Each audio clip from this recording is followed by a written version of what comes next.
आज फिर से हम लोग वापस उसी टॉपिक पे चलते हैं कि हम लोग क्यों, कि हमारी लाइफ जो है ना, नॉर्मल एवरेज लाइफ अभी 70 कह सकते हैं। कुछ अच्छे लोग जो अच्छे से जी रहे हैं वो 80 तक जा रहे हैं। कुछ लोग 90 भी जा रहे हैं, कुछ लोग 100 भी जा रहे हैं। बट 70 के ऊपर परसेंटेज बहुत कम है। अगर मैं सही हूं तो हम सब कीजिएगा, और गलत होगा तो ऐसे भी कर सकते हैं ताकि मैं करेक्ट कर लूंगा। राइट है सर। राइट है ना, 70 के ऊपर नॉर्मली लोग नहीं जा रहे हैं। 1-2%, 3-4% तक लोग ऊपर जाए तो अच्छी बात है। और उसमें भी इम्पोर्टेंट ये है कि अगर आप लास्ट के 10-20 साल बिस्तर पे बिताएं तो उससे अच्छा मर जाना है। या उस समय आपके पास रिटायरमेंट का फंड नहीं हो और आप अपने बच्चों पे डिपेंड हो, ठीक है, और तो आपकी बहुत बुरी हालत होती है। उससे अच्छा है 70 में निपट जाए आदमी, चलते फिरते काम करते। या तो हमें अपना रिटायरमेंट प्लान करना चाहिए कि हम रिटायरमेंट में मेरे पास कहाँ से अच्छी इनकम आएगी, क्योंकि रिटायरमेंट में पैसों की ज्यादा जरूरत पड़ती है सर। तो ये जो जीवन है ना, 60-70 साल का बना हुआ है, और इसमें हमको कई बार लगता है ना कि चलो यार, जिंदगी जब तक है तभी तक कमाना है। रिटायरमेंट बहुत बड़ी चीज है। कहते हैं ना, अंत भला तो सब भला। तो मैं जिन गुरुओं को पढ़ता हूँ, जिन गुरुओं से सीखता हूँ, उनसे यही मेरे समझ में आया है कि रिटायरमेंट को प्लान करना बहुत इंपॉर्टेंट है। गर्व के साथ अपना बुढ़ापा जी सके, किसी पे डिपेंडेंट ना हो। तो नॉर्मली क्या होता है, लाइफ का ये साइकिल है कि फर्स्ट 10 ईयर्स आप अपने माता पिता पे डिपेंडेंट होते हैं, पूरी तरीके से, फिजिकली भी, फाइनेंशियली भी, हर तरीके से। 10 से 20 साल तक आप इकोनॉमिकली डिपेंडेंट होते हैं माता पिता पे। 2 रुपए मिल जाएंगे तो चॉकलेट खाएंगे, नहीं मिलेगा तो नहीं खाएंगे, डिपेंडेंट। 20 से 60 का जो टाइम है, यही आपका टाइम है इंडिपेंडेंस का। और कई बार तो लोग 25-30 साल लग जाता है नौकरी लगने में या बिजनेस स्टार्ट करने में। 20 साल में भी लोग नॉर्मली इंडिपेंडेंट नहीं होते। तो 20 से 40 साल तक आपका इंडिपेंडेंट का टाइम है। आप फिजिकली भी इंडिपेंडेंट है, किसी पे आश्रित नहीं है, आपका हेल्थ भी अच्छा है, और आप फाइनेंशियली भी अपने आप को इंडिपेंडेंट है। आप जो कमाते हैं वो आपकी मर्जी है। 60 to 80 हम फिर से लोगों पे डिपेंडेंट हो जाते हैं। अक्सर, अक्सर मैं कह रहा हूँ, ज्यादातर लोग बच्चों पे डिपेंडेंट हो जाएंगे, कहीं ना कहीं डिपेंडेंट हो जाएंगे। एंड देन 80 एंड अबव हम लोग फिजिकली भी फिर से डिपेंडेंट हो जाते हैं। ये लाइफ का साइकिल है। रिलेट कर रहे हैं आप लोग? सही है। यस। अब यहाँ पे अगर आपके पास पेन पेपर हो तो अच्छी बात है, नहीं भी हो तो माइंड में कैलकुलेट कीजिएगा कि अभी आपकी उम्र क्या है। अभी आपकी उम्र क्या है, और आपको क्या लगता है कि कितने साल तक आप जीवित रहेंगे, ये भी आपको लिखना है। जिसको जो लगता है लिख सकता है। तो ये दो बात पहले हमको अपने जीवन से रिलेट करना है। और थर्ड चीज, अब कैलकुलेट करना है कि आपके पास वर्किंग करने के लिए महीने कितने बचे, कितने महीने हैं आपके पास वर्किंग मंथ। मान लो आप 40 साल के हो तो 60 साल तक काम करना चाहिए, 70 साल तक करोगे, आपकी मर्जी है, ठीक है। आप कैलकुलेट लेकिन जरूर करना। मैं लास्ट में 1-2 लोगों से शेयरिंग लूंगा। मान लो आपके पास 20 साल बचा है काम करने के लिए, तो आपके पास 240 महीने हैं। और अगर आपके पास 30 साल बचा है तो आपके पास 360 महीना है। कई बार ना हमको 30 साल बड़ा, बहुत बड़ा लगता है, लेकिन जब उनको आप मंथ में कैलकुलेट करेंगे ना तो लगेगा साला इतना ही महीना है यार। और फिर आप उसको दिन में कैलकुलेट कर लेंगे ना तो डर लग जाएगा कि यार आज का दिन वेस्ट नहीं करना है, कितने ही दिन है मेरे पास। और आज की तारीख में सर हम लोगों को सिर्फ एक बात भगवान से कहीं पता लग जाए। अगर हमें कोई ज्योतिष, जिनको हम मानते हैं, और वो आके हमें बता दें कि फलानी तारीख को आपकी डेथ हो जाएगी, 1 साल, 2 साल, 5 साल, 10 साल, 20 साल, जितना भी तारीख को दे दें। अच्छा, हम में से कोई बताइएगा मुझे, जैसे एवरेज लाइफ लोगों का 60-70 है, तो हम भी तो वही एक्सपेक्ट कर रहे हैं ना, 80 जी लेंगे। कैंगन वाटर पी रहे हैं, 90 जी लेंगे। बहुत वर्कआउट वर्कआउट करेंगे, अच्छे से लाइफ को रखेंगे तो 100 जी लेंगे। इससे ज्यादा तो नहीं जिएंगे ना सर। तो इससे इससे इसको इस पे बात करने से या इससे बचने से कुछ बचेगा? नहीं बचेगा। लेकिन लोग डेथ के बारे में बात नहीं करना चाहते, सिर्फ जीवन के बारे में बात करना चाहते। अच्छी बात है, लेकिन एक कैलकुलेशन हम लोग अभी करेंगे कि मेरे पास अगर 20 साल है सपोज, मेरे पास, क्योंकि मैं करीब करीब 48 का हो गया हूँ। अगर 20 साल भी मैं काम करता हूँ तो मेरे पास 240 महीने हैं। और सुभाष मंडा जी मेरे को लगता है मेरे से 5-7 साल छोटे होंगे, तो इनके पास 25 साल होगा। प्रकाश जी 10 साल अगर छोटे होंगे प्रेमपाल जी मान लो 10 साल छोटे होंगे तो इनके पास 30 साल है। ठीक है, अब 30 साल में कितने महीने हैं जी? 360 महीने। यहां तक बात समझ में आ गई? अब देखिए, मैं एक एवरेज लाइफ की बात करूंगा आपसे, एक बहुत साधारण जीवन की।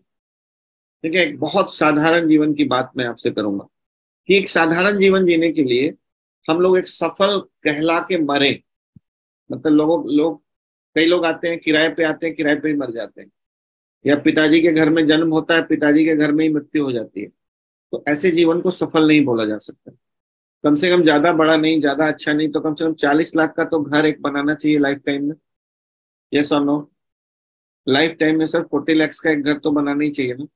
बच्चों की, यस यस एक हाँ, बच्चों की एजुकेशन पे भी मैंने एकदम मिनिमम लिया है कि दो बच्चे भी अगर आपके हैं और अगर उसको आपने हायर एजुकेशन तक बचपन से लेके गए तो कम से कम 20 लाख का खर्चा होगा। ये सब तो होगा ना? यस इससे कम में तो कॉम्प्रोमाइज करना पड़ेगा, सरकारी स्कूल में बोरा लेके भेजना पड़ेगा। सर ये बहुत कम है। कम लिखा है सर, इसीलिए तो कम लिखा है ताकि नींद टूटे लोगों की। ये बहुत कम लिखा है। यस कम लिखा है। यस। एक ही कार अगर जीवन में आपने ली, हालांकि काम चलता नहीं, मैं तीसरी कार यूज कर रहा हूँ, तो 10 लाख की एक कार तो चाहिए होगी सर। पूरा जीवन वही, जैसे अभी कुछ लोग आपको मिलते होंगे जो 50-60 साल के हैं, 70 साल के हैं, अभी भी फिएट पद्मिनी लेके घूमते हैं या मारुति 800 लेके घूमते हैं। ऐसे लोग मिले हैं मार्केट में? मिलते हैं, एकदम विंटेज कार लेके घूमते रहते हैं। तो वो बेचारे इतना ही इनकम किया उन्होंने कि एक ही कार ले पाए, वो दोबारा कार ही नहीं ले पाए, क्योंकि बेटी की शादी करनी थी, घर बनाना था, नौकरी थी उनकी, नौकरी करते थे। तो अगर ईमानदार व्यक्ति नौकरी में रहेगा तो एक 10 लाख से ज्यादा का कार लाइफ टाइम में नहीं ले पाएगा, ईमानदार आदमी। ठीक है, तो एक कार तो चाहिए जिससे बारिश में बच सके और धूप में जलने से बच सके और मोटरसाइकिल में 4-4 बच्चों को लेके चलने से बच सके। इतना तो मिनिमम चाहिए ही चाहिए, नहीं तो क्या लाइफ। बच्चों की शादी में कोई आप दहेज नहीं देंगे ना, कोई दहेज नहीं देंगे तो भी 10-20 लाख रुपए खर्चा हो जाता है आज के लाइफ में। सिर्फ देखा देखी, नहीं तो लोग क्या कहेंगे, मंदिर में आप शादी नहीं कर पाएंगे, आप कोर्ट मैरिज नहीं कर पाएंगे, लोग आपको जीने नहीं देंगे सर। एक बेटी है, क्या बात करते हो, आपको तो करना ही चाहिए, कहीं से करो, कर्जा लेके लोग कर रहे हैं, बैंक लोन लेके कर रहे हैं। एक शादी के बाद 10-10 साल होश नहीं आ रहा है लोगों को, मतलब पूरी लाइफ की कमाई लोग एक शादी में बिता गंवा दे रहे हैं। तो मैंने मैरिज पे 20 लाख रुपए रखा है सर, ज्यादा तो नहीं है आज के एक्सपेंसिव माहौल में। और बुढ़ापे की, कमी है सर, कम है। कम है, कम है। और बुढ़ापे की सुरक्षा के लिए सर, बुढ़ापे की सुरक्षा के लिए कम से कम 30 लाख रुपए तो चाहिए, ताकि बैंक इंटरेस्ट से कुछ पैसा आता रहे, फिक्स कर दें उसको, तो इतना आता रहे कि मेरी दाल रोटी चल जाए, किसी पे हम डिपेंड ना हो। अगर बेटा अच्छा निकल गया बहुत अच्छी बात है, बेटी अच्छी निकल गई बहुत अच्छी बात है, नहीं भी तो कम से कम जी तो पाए गर्व के साथ, कहीं हाथ ना फैलाना पड़े। कुछ इंश्योरेंस पॉलिसी ऐसी करा लें कि उस समय 20-30 लाख रुपए हमको आ जाए, यानी कुछ तो करना पड़ेगा सर। अब सर बात समझिए कि ये टोटल कितना बन रहा है सर।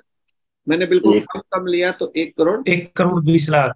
1 करोड़ 20 लाख रुपए आपको चाहिए एक साधारण सफल जीवन जीने के लिए। साधारण, इसमें कोई बड़ा कैलकुलेशन नहीं है। और इसके अलावा सर मैंने बहुत कुछ नहीं जोड़ा है। 40 साल के हैं, 60 साल के हैं, आप अपना अपना देखना लाइफ।